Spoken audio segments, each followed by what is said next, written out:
Financial deal చేయడం అనేది చాలా ఇంపార్టెంట్ కాబట్టి దాన్ని జాగ్రత్త చేసుకుంటూ ఉండాలి.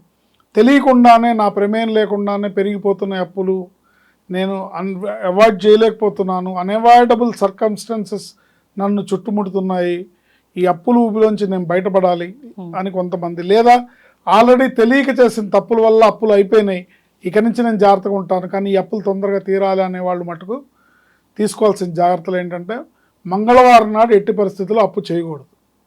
అది క్రెడిట్ కార్డ్ అయినా ఏదైనా సరే, ప్రాణం పోతున్నా సరే మంగళవారం నాడు అప్పు చేయకూడదు. ఎందుకని గురుగారు మంగళవారం నాడు చేసిన అప్పు మంగళవారం మారు కోరుతుంది అంటారు. సో మంగళవారం అప్పు చేస్తే మళ్ళీ అది మళ్ళీ చేస్తూనే ఉంటారు అప్పులు. మంగళవారం నాడు అప్పు తీర్చచ్చు, మీరు ఎవరికైనా ఇచ్చేది ఉంటే ఇవ్వచ్చు. నెక్స్ట్ మంగళవారం నాడు అప్పు తీసుకోకూడదు, మీరు ఎవరికన్నా ఇవ్వకూడదు.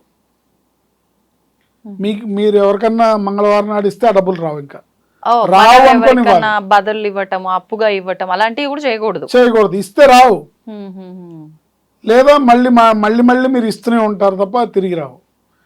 మంగళవారం నాడు అప్పు చేయకూడదు, అప్పు తీసుకోకూడదు.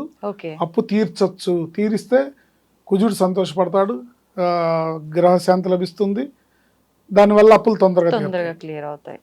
ఓకే, అట్లాగే తీర్చాల్సినవన్నీ కూడా మనం నోట్ చేసుకొని